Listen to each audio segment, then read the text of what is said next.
welcome to Van Huysen Presents Eximius 2015, the National Entrepreneurship Summit of IIM Bangalore. It pleases us galore to see our venerable faculty, fellow students, and the talented entrepreneurs from all over India who have gathered here for this keynote session. Have you ever pondered upon the alternative scenario of India if some of our greatest entrepreneurs vis-a-vis J.R.D. Tata, Dhirubhai Ambani, or Sachin and Binny Bansal hadn't overcome their initial entrepreneur's block or had given up too early? More often than not, the initial static inertia becomes the greatest hindrance to the best of B plans. Bordering on this very philosophy of the importance of getting your idea rolling into a working B plan, the theme for the Exemius this year is Let's Get Started. Laila Akita said, in the history of the world, we have left our footprints by our unique stories. We are extremely proud to have amongst us today Padma Bhushan Dr. Ramachandra Guha, distinguished historian and biographer, as our keynote speaker. Dr. Guha's contribution to Indian political and environmental history is hard to summarize. Spanning on the premises of social, cultural, political, environmental, cricket, and political history, Dr. Guha has penned down his monumental insights in literature that has shaped the terrain of these fields. Between 1985 and 2000, he had taught at various universities in India, Europe, and North America, including the University of California, Yale University, and Stanford University. He has also held the chair of Arne Næss at Oslo University. Dr. Guha was appointed the Philippe Roman Chair of International Affairs and History at the London School of Economics for 2011 and 12. Dr. Guha's books include A Pioneering History in Environmental, The Unquiet Woods, The Corner of Foreign Field, and award-winning work on the social history of cricket. India After Gandhi, Dr. Guha's book, has been awarded the Book of the Year by The Economist, The Washington Post, and The Wall Street Journal. Dr. Guha is also a Leopold Hedy awardee of the American Society of Environmental History. Dr. Guha was awarded the Padma Bhushan Award in 2009, the third highest civilian award. And for his literary work, India After Gandhi, he received the Sahitya Akademi Award in 2011. Team Eximius is profusely grateful to him for considering our invitation to speak as a keynote guest. May I take the privilege of inviting Dr. Guha on stage. The audience is all yours, sir. As you might know, I did my doctorate at the IIM Calcutta. And of course, there'll always be an active and vigorous debate on which is the best IIM, the most interesting IIM. But I think I can say after my visit today that yours is the most beautiful campus. It has competition, I should say. My alumni, the buildings are dreadful. So my old institute, IIM Calcutta, the buildings are dreadful. So the competition does not come from Calcutta. It comes from Ahmedabad, which those of you who have seen the IIM campus would know the extraordinarily interesting design by the great architect Louis Kahn, modeled on actually medieval Indian architecture, on Mandu.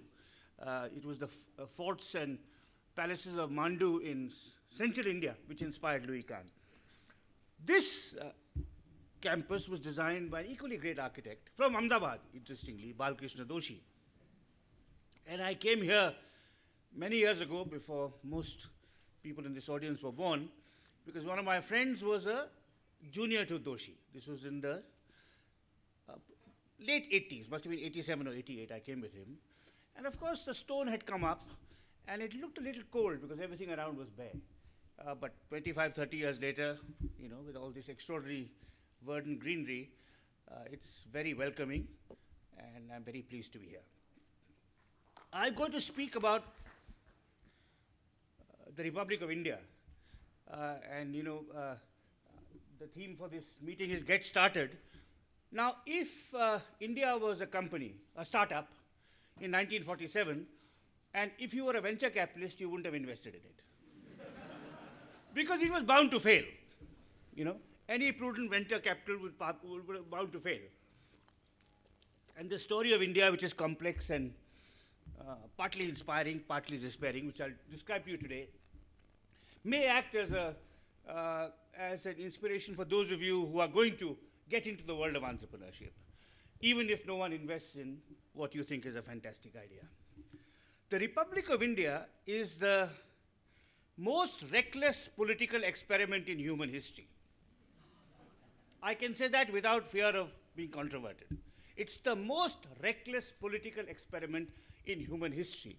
And why do I say this? I say this because India is at once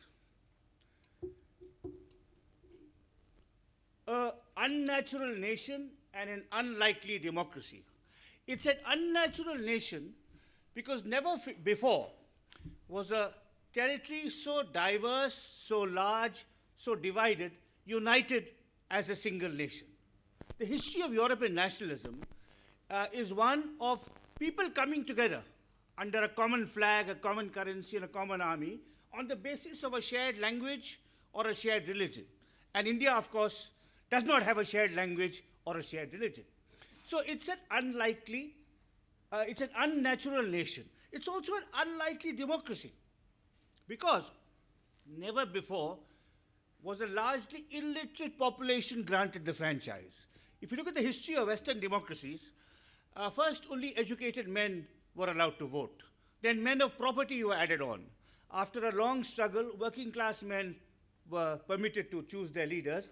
And after an even longer struggle, the so-called suffragette movement, which greatly inspired Mahatma Gandhi, women were given the right to vote. And it may surprise and shock some of you in this audience to learn that in some parts of Switzerland, one of the most advanced countries in the world, in some parts of Switzerland, women did not have the vote till 1971. Because it was believed that to function as a democracy, the citizenry has to be educated, it has to know how to cast its choices wisely. But India, on the other hand, became a democracy from the start. In our first general election in 1952, about 65% of the population were illiterate. And everyone confidently predicted that the first election would be the last election. There was a Madras editor, whom I'm embarrassed to say was distantly related to me, an editor of a Madras newspaper, who wrote an article called, on the 52 elections called, The Biggest Gamble in History. And this skepticism was widely shared. A little later in our journey as a republic, around the time of the 1967 elections, the correspondent of the London Times, visiting India on the eve of the elections, noticed the riots, the famine, the scarcity, the political instability, the corruption, and so on, and said, Indians are going to vote in their fourth and surely last general election. That was in 1967. So it is a country that was not supposed to get started, or to get started and break up. Come under military rule, or balkanize into multiple civil wars, or be unable to feed its population. So here is the question I'm going to pose to you before, a question that I've spent a large part of my professional life trying to understand and answer to the extent I can answer it. The question is, how did this staggeringly diverse and divided country become a nation? And a corollary, and how did this then stay largely united and somewhat democratic? In the short answer, I'll give a slightly longer answer in the course of my talk, and a much longer answer is available in my 900-page book, India After Gandhi. But the short answer first, the one-line answer. How did this staggeringly diverse country stay united, and how did it become democratic? The short answer is because of the quality of its first two generations of political leaders and the institutions they built and nurtured.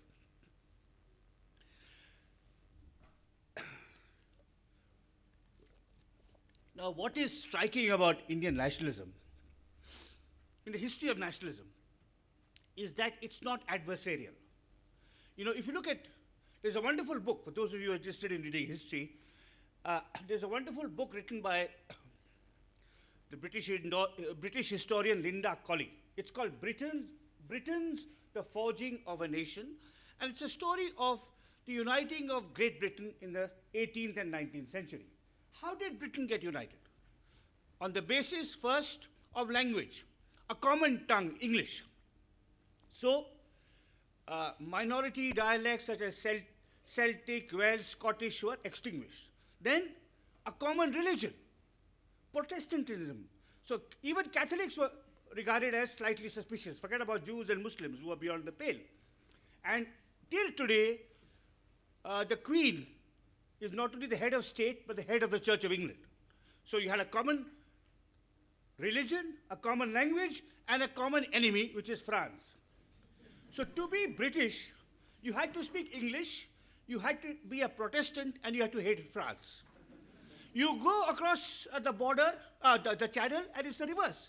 To be French, you have to speak French. So in the forging of French nationalism, again, there's a remarkable book on the history of French nationalism by a man called Eugene Weber. It's called Peasants into Frenchmen. And it shows how a common French language was standardized and, you know, the different dialects spoken in Brittany, Normandy, and so on were all homogenized. How Protestants were persecuted because this was a Catholic country. And how your main enemy was England. So that's the history of nationalism all over. And India did not follow that template. You know, and this is largely due to Gandhi, Mahatma Gandhi, who comes back to India 100 years ago and realizes that the way to unite this diverse and disparate territory and its multiple peoples is not to privilege a single language. So to say, every linguistic group can speak its own language. Not to privilege a single religion. And not even to have a common enemy. In fact, Gandhiji used to say, and he stuck to this, he said, when Britain leaves India, we will have a relationship of equals.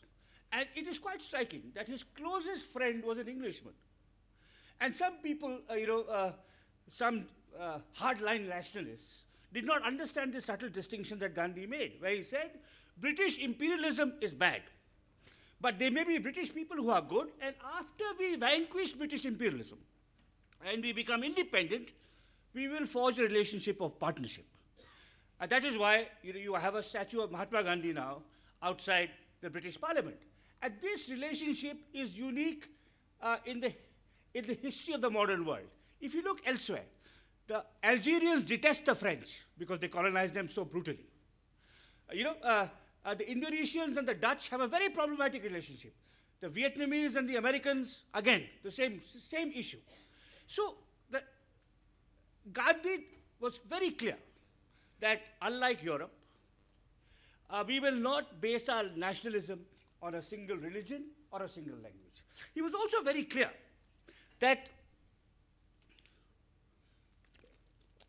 if we are to be worthy of Swaraj, of self-rule, if we think that we have a compelling moral and political case to kick out the British, in that we need to look at the fissures and the conflicts and the divisions within, and the two forms of internal inequality within Indian society that Gandhi was particularly concerned with was the inequality of caste and the inequality of gender. It's wonderful to see so many women in this room. 100 years ago, if you spoke at a elite Indian college, there were no IIMs then, but an elite Indian college would have been Ferguson College, Pune, Elphinstone College, Mumbai, Presidency College, Calcutta. There would have been one or two women in a class of 80 or 90. And there would be no Dalits or OBCs at all. It would all be Brahmins and Baniyas and Kshatriyas. And in the diversity of this room is actually, in its own way, a tribute to people like Gandhi and Ambedkar, who recognized that India was driven internally by deep divisions, the division of caste and the division of gender, and particularly the division of caste, which is what concerned Gandhi and Ambedkar both. Sometimes it is customary in a political debate to make Gandhi and Ambedkar into rivals. Of course, they had disagreements. They came from different positions. Ambedkar was a Dalit, Gandhi was an upper caste reformer. But to effect social change, you needed Gandhi and Ambedkar both. To challenge the caste system, Gandhi from above as a guilt-ridden Hindu, and Ambedkar from below as a great emancipator of his people. And I think these two aspects of Indian nationalism are absolutely central to understanding why India survived, why it became united, and why it is still a functioning democracy.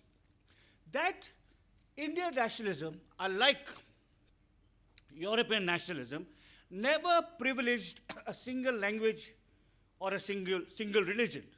I sometimes joke, and it's only partly a joke, that Pakistan is a perfect European nation. Because to be Pakistani, you had to be Muslim, that's why they couldn't live with the rest of India. You had to speak Urdu, which is why Jinnah imposed Urdu on East Pakistan, and you had to hate India. Now, let me tell you that to be Indian, you do not have to hate Pakistan. I'm surprised that there are no more endorsements of that. But I think, so, that's the first aspect of Indian nationalism. It's not adversarial. It seeks to unite and to bring these diverse people together in a common agenda. The other aspect is that from the 20s and 30s and 40s, before we achieved independence, we were very, very conscious, not by we, I mean our greatest leaders, people like Gandhi and Ambedkar, were very conscious that to be worthy of independence, of freedom, of Swaraj, of self-rule, we could not treat our women and our Dalits the way we had become accustomed to. So we become independent in 1947. And how do we become independent? Partition, bloody civil war, 2 million people die, 8 million refugees to be resettled. It's post-World War II, there's food scarcity, prices are rising, institutions are crumbling, the British scuttle, the princely states are not integrated, which is why I said at the beginning, no venture capitalist would have invested in India then. Because no nation was born in more difficult circumstances, in more inhospitable circumstances, but yet India became united. Again, a crucial role was played by leaders, 3 leaders in particular, Nehru and Patel. I'll say a little bit about them, a little more about them in a couple of minutes.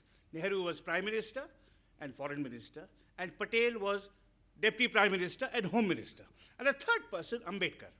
Now again, this is a very fascinating historical problem and puzzle. Ambedkar was, as you know, born in a Dalit home, very poor Dalit home. His father was a soldier. He was one of 13 children. He had to struggle even to get to high school. He fortunately found a patron who sent him to university, and then the Maharaja of Baroda, who was a progressive, reform-minded Maharaja, gave him a scholarship to Columbia University. And then he got a PhD from Columbia, a PhD from LSE.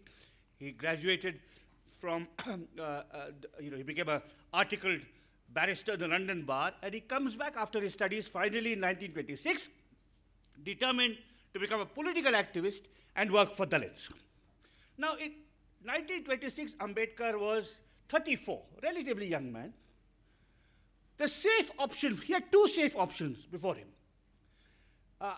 One was to join the government, with this fantastic educational qualification. The colonial government would have given him an important position. He could have become, an advisor to the government. That was one option, safe option. The other safe option for him was to join the Congress, which was the leading political party at the time. And his pride and self-respect would not allow him to do either. Because to join the British means you've given up on political activism, you become a loyal servant of the Raj. To join the Congress means you meant for him, you would have to accept second place to Gandhi. And one of the greatest scholars of Dalits, a person who taught at Bangalore University until his tragic death 15 years ago, a man called D.R. Nagaraj, once wrote, he wrote a wonderful book on Gandhi and Ambedkar and their relationship, where he said, in the Ramayana, there is only one hero, Ram. Ambedkar was not willing to play the role of Sugriva to Gandhi's Ram. So he struck out on his own, and he said, I will organize the Dalits on my own. And it was a very arduous battle, because the Congress was well established. They had already been working in different parts of the country. Gandhi had already started his campaign against untouchability. So the Dalits in different parts of India, saw that finally there is an upper caste reformer who understands our anguish and our pain. So Ambedkar started on his own. And the 20s, the 30s, and the 40s, he was in opposition to the Congress party. I mean, he and Gandhi had debates, arguments. They came to an agreement in 1932, then the agreement broke down. Then when we were still under the British, you had elections under limited franchise. Ambedkar started a party called the Independent Labour Party that stood against Gandhi in the Congress. So for 20 years, Ambedkar and Gandhi were political rivals.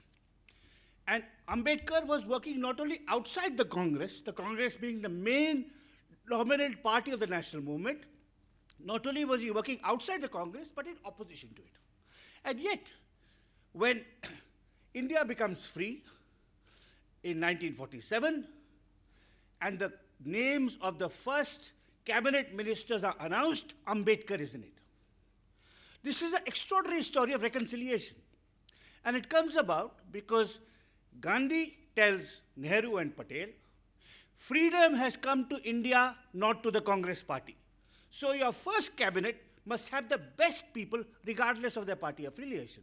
So although he was a rival of the Congress, a bitter critic of Patel and Nehru, he is included in the cabinet and helps draft the first constitution. So and this is something Indians should be much more conscious of, and indeed much more proud of. In 2008, Americans justly celebrated the fact that the first African American became president of their large and complex republic. But 60 years before Obama, a Dalit had helped draft the Indian Constitution. Now, so we become independent in 1947. I see some shaking of heads. I'm happy to discuss this later on. We can discuss it in the Q&A. I'm always happy to have an argument, no problem. So, in 47 we become independent. We have a cabinet composed of people of different backgrounds. In 1950, the Constitution is enacted. Now, between 1947 and 50, the two great figures in the cabinet are Nehru and Patel. Again, it's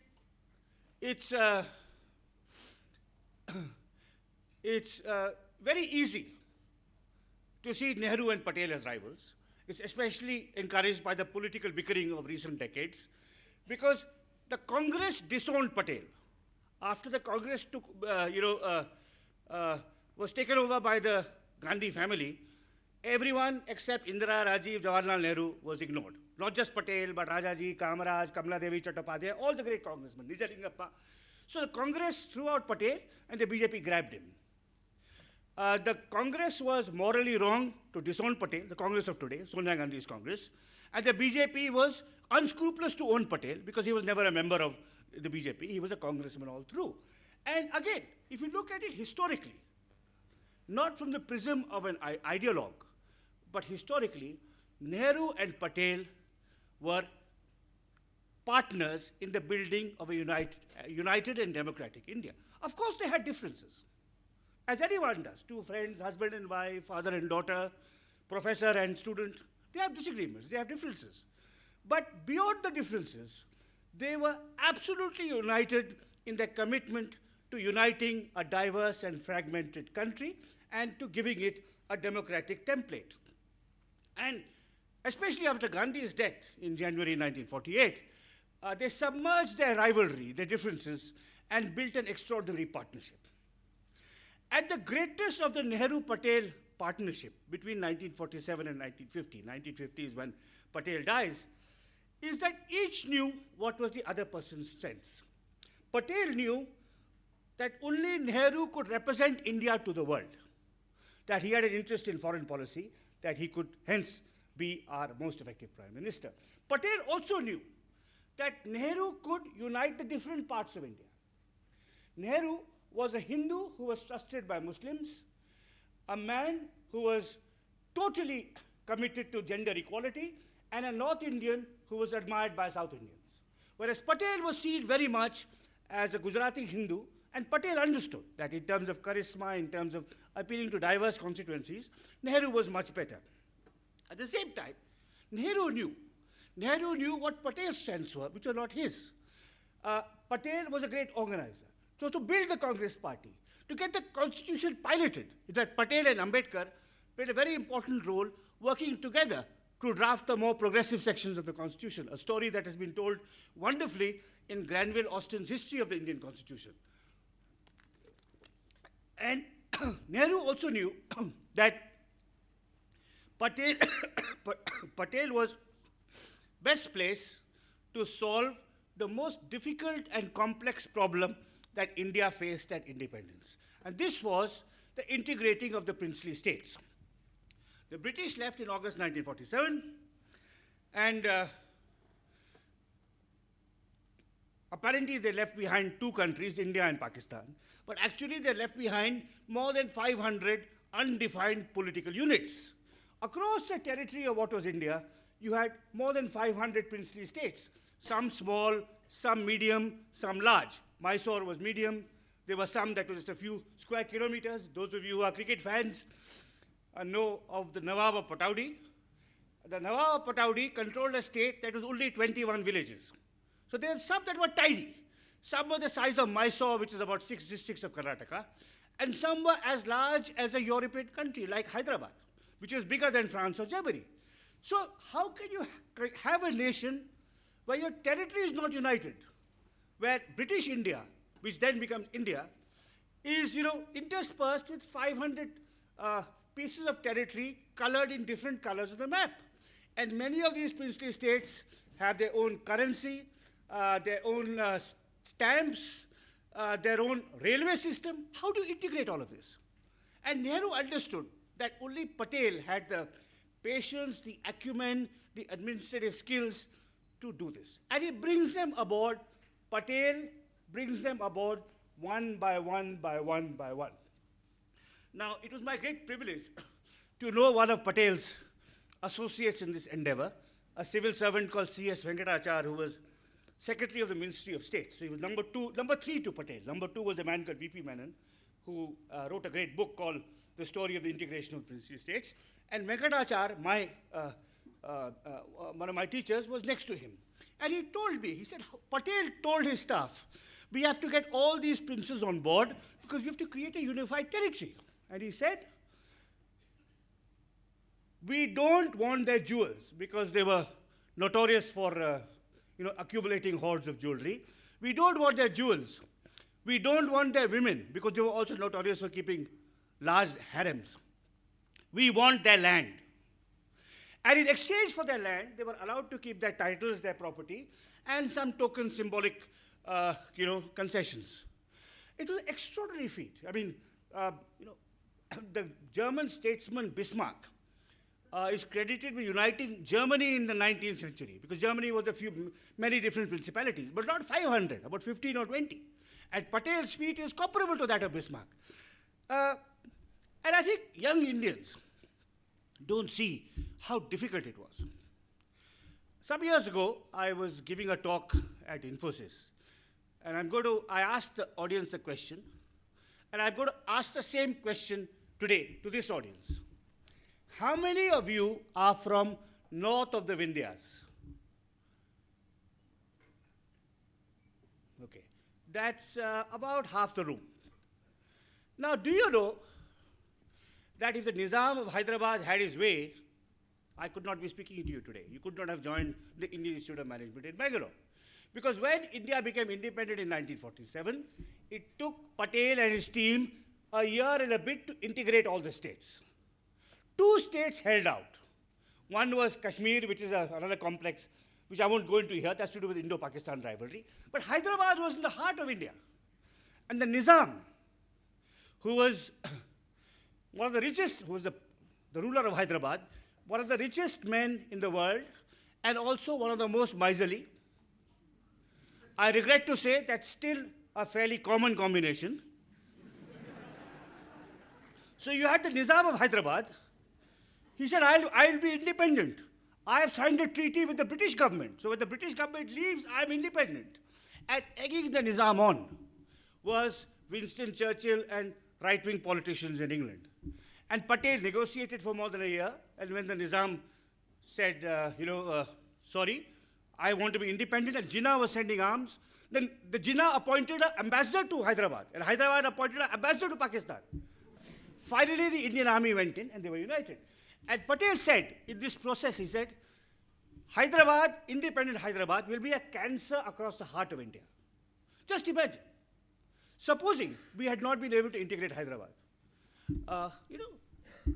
You would have been, there wouldn't have been an Indian Institute of Management. You would have been, some of you young women and men would have been, in the Patiala Institute of Management, or, the Gurgaon Institute of Management, or the Bhopal Institute of Management. Now, it's also the reverse, by the way. I asked the same question to people in a Delhi college. Say, Lady Sri Ram College in Delhi, how many of you have come from south of the Vindhyas? And again, maybe 30 or 40%. Now, Patel died in 1950. Nehru was now wholly in charge. In the next few years, he brought in some other crucial innovations. One, during the first elections, he committed the Congress party to Hindu-Muslim harmony. Two, working with Ambedkar, he reformed the personal laws of Hindus to give women, for the first time, the right to own property, to choose their marriage partner, regardless of caste, and to divorce a husband who ill-treated them. These were rights which women never enjoyed before the 1950s. And of course, finally, Nehru played a very crucial role in reconstituting India as a union of linguistic states, which is what happened in 1956. 1956, Karnataka was born, which is by November 1st, 1956, the date the recommendations of the States Reorganization Commission were accepted. November 1st is Rajotsava Day, the unification of Karnataka. Kannada-speaking people were then in 4 different locations, part of the Nizam's territory, part of Bombay Presidency, part of Madras Presidency, and part of what was the state of Mysore. And if we had not created linguistic states, I'll give you a counterfactual. What would have happened if we had not created linguistic states? Now, in the same year, 1956, as we created linguistic states, so that Odia people, Malayalam-speaking people, Gujarati people, all had their own states. In the same year, Sri Lanka, which was then Ceylon, which had 2 major linguistic groups, the Sinhalas and the Tamils. In 1956, the Sinhala majority imposed the language Sinhala on the whole country, and thus started a civil war that is, in a sense, still unresolved. And if we had not allowed for linguistic states, we would have had multiple civil wars. And in many ways, the most remarkable testimony to people like Nehru, Patel, Gandhi, and Ambedkar is this rupee note, on which the denomination is written in 17 languages, 17 different scripts. And, it's quite extraordinary that we recognize this. And I could tell you some wonderful stories that have, some anecdotes about why we were fortunate not to go down the European route, but I'll restrict myself to one. This is to do with the imposition of Hindi. Now, many people, and with good reason, were opposed to the creation of linguistic states. They thought to have a unified citizenry, every person must speak the same language. The same way Jinnah goes to Dhaka after Pakistan becomes independent and tells the people of East Pakistan, you have to give up Bengali and speak Urdu. In the same way, people like Lohia and others felt Hindi must be the language of everyone across India. And in the 1950s and 60s, there was a vigorous opposition to this by the Tamils. and the great Rajaji, Sri Rajagopalachari, in opposing the anti-Hindi movement, said, in leading the anti-Hindi movement, said that Mr. Lohia, Dr. Lohia says English is a foreign language and it must be removed, and all of us must speak Hindi. And Rajaji says, in answer, if Saraswati was the goddess of language, she gave birth to all the languages, including English. So English is an Indian language. Now, fast forward 30 years. Mulayam Singh Yadav in 1989 becomes Chief Minister of Uttar Pradesh for the first time. And early in his tenure, Mulayam Singh Yadav writes a letter to the Chief Minister of Kerala, Mr. E.K. Nayanar, in Hindi. And the answer comes back in Malayalam. And since there were many fewer people in Lucknow who understood Malayalam, as there were people in Trivandrum who understood Hindi, Mulayam Singh quickly got the point. Now, what these initiatives and visionary reforms by people like Gandhi, Ambedkar, Nehru-Patel, and many, many others. I mean, I've just given you a few names. My book, India After Gandhi, has many more accounts of, the people who actually resettled the refugees, the person who designed India's electoral system. It has the women, the great heroic women like Kamala Devi Chattopadhyay of Karnataka, who resettled the refugees after partition. So what this first generation of politicians and social workers did was to create a united national territory. And I've already told you how important that was. That if it allows many of you from north of the Vindhyas to come here. Secondly, it created a democratic society that not only granted citizens rights to elect their leaders, but also promoted, at least in law, not in practice, but at least in law, equality of caste, genders, faiths, and languages. Now, those of you who are born in the 80s and 90s, even people born in the 60s and 70s, tend to take this unity and democracy for granted. But it was built and consolidated through a long and hard and arduous process. And in my view, the economic growth of the past 2 decades would have been impossible if India had not been united and not given a democratic template.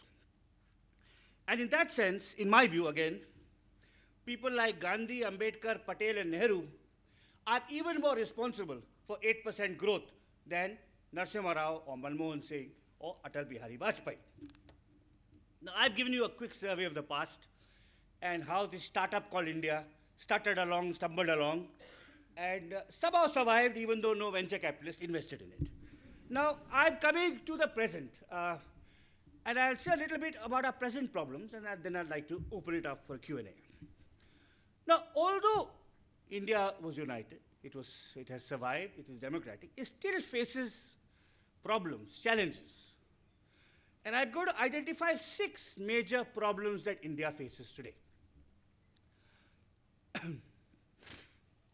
The first problem that India faces are conflicts over language and caste and religion persist. It's not that we totally solved them. Certainly we have rejected the idea that to be Indian, everyone must speak Hindi. But there are other problems. Now, the creation of Telangana, for example, I think was necessary because I think after a certain period, large states need to be broken up. I think UP may need to be broken up into 4 or 5 parts. But there's a question of territory, language, how to constitute these provinces, that remain. The problems of caste too. Although in law, the Dalits and OBCs are empowered, in practice, particularly in parts of the countryside, a great deal of caste inequality and even violence of upper caste against lower caste persists. Gender, likewise. I don't need to remind this audience of some of the horrific incidents of rape that have occurred across India, of brutal violence on women by men of all classes and all religions. Finally, the problem of religious identity. It's manageable, but it's not perfect. Religious pluralism in India was always hard won.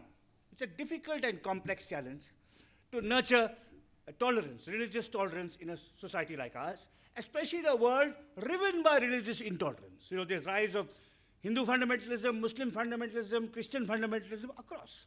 And how do you nurture a spirit of tolerance, harmony, reciprocity? So there are challenges of identity: gender, caste, religion, language. At the moment, they are moderate and manageable. You know, it's not like what it was in the 50s and 60s and 70s, but they are there. I would like to flag them. A second problem is that not all of India is territorially united. India has 29 states. Of this, 26 are completely reconciled to the idea of India. Again, this is something which I need to remind younger people in this audience. In the 1980s, there was a vigorous movement for an independent Punjab, the Khalistan movement, that had to be crushed by force. Before that, in the 1950s and 60s, the major political party in Tamil Nadu, the DMK, wanted an independent Dravidian Nadu. So, out of the whole of India, 26 are completely reconciled to being part of India, 26 states. But in 3 states, a problem persists. These are Nagaland, Manipur, and Kashmir. These are 3 small states in terms of territory, in terms of population, but they are border states. And they are fragile and contentious. You know, again, I don't want to give a long history of the conflicts, except to say that in these 3 states, Kashmir, Nagaland, and Manipur, a large proportion of the population is uncomfortable with the idea of being Indian. And the responsibility for this insecurity is as much a result of government policy, of the Indian state's indifference, neglect, sometimes oppression and suppression of these people. It's a part of that. And partly it's a part of our nationalist movement, ye hum bhi azad honge, which is there among Nagas, among Manipuris, and among Kashmiris. A third problem is instability in our neighboring countries, particularly Pakistan, which will have implications for us.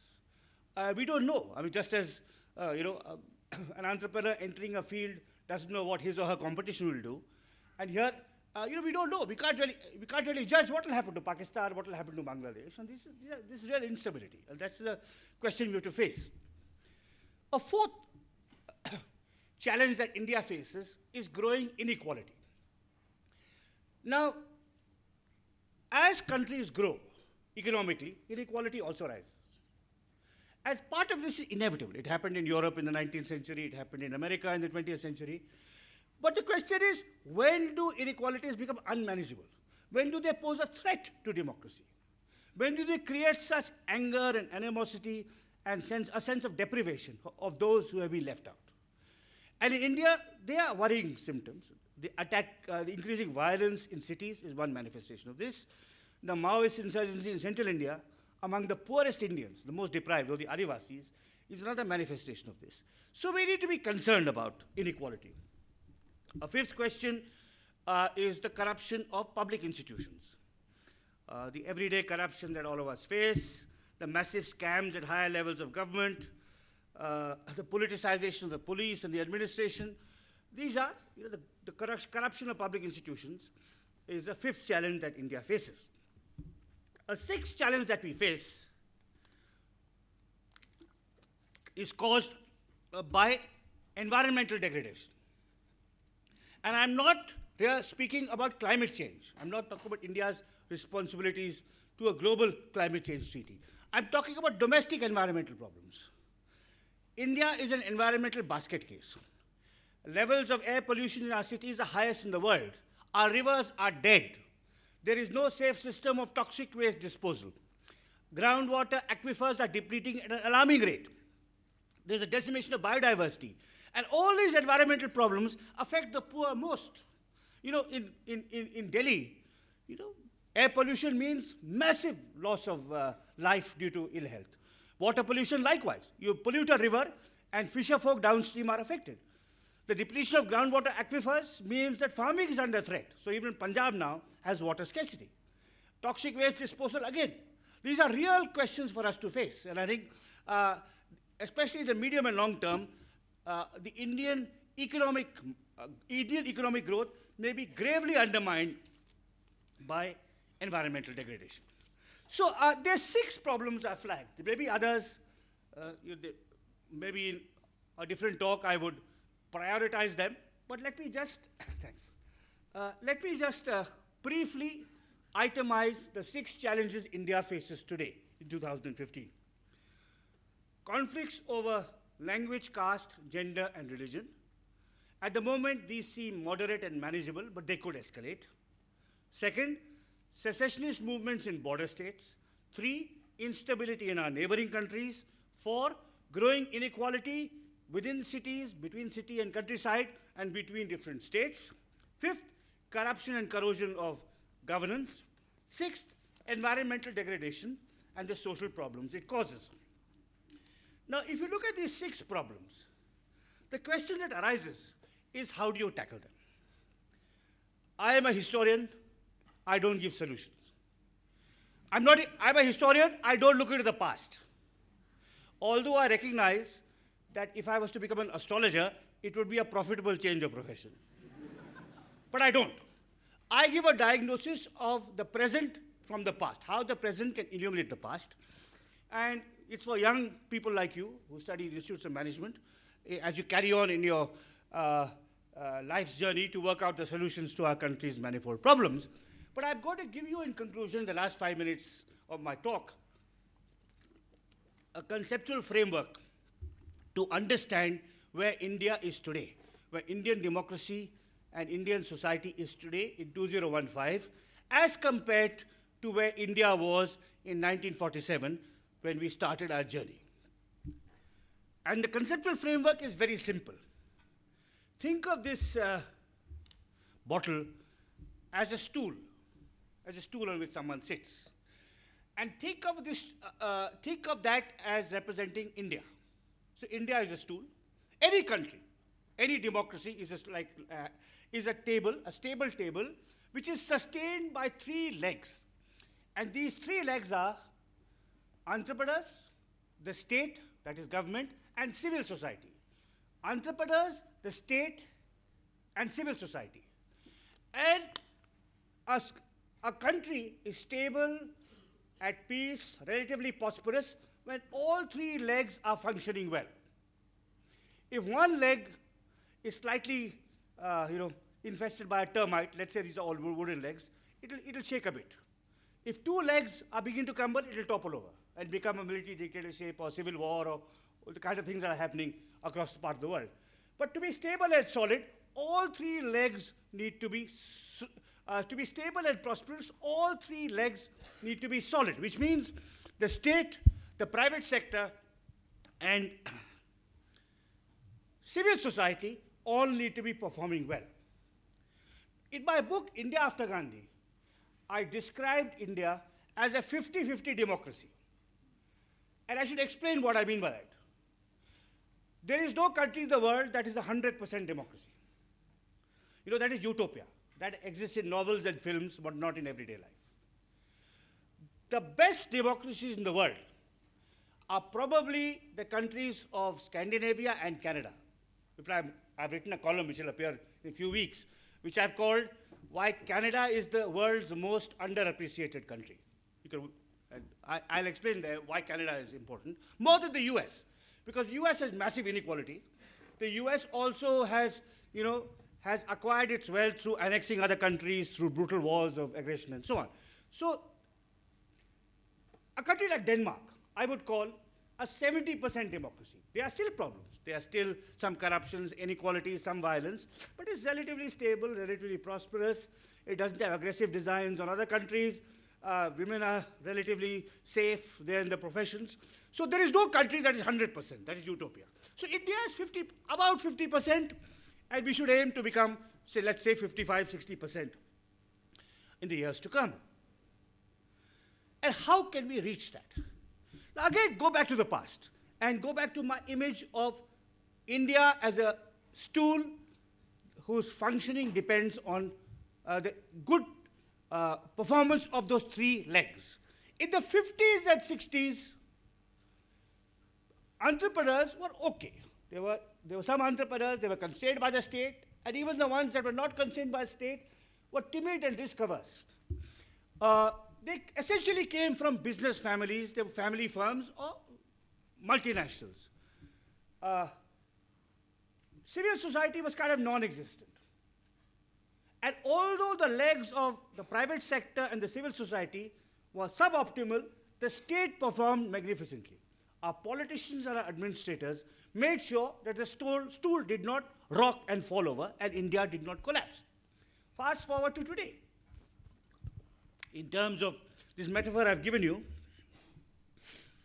now the private sector is energetic and dynamic. Civil society is active, perhaps hyperactive, but better to have a hyperactive civil society than no civil society at all. However, to tackle the problems that I've identified above, inequality, insurgency, environmental degradation, corruption, the principal agency must be the state. Recall that without the state performing as it did in the first decades, we would not have been united, nor would we have been a democracy. Now, unless the state is made more renewed and more focused, our economic and political future is at peril. One last word, and then I'll open it up for discussion.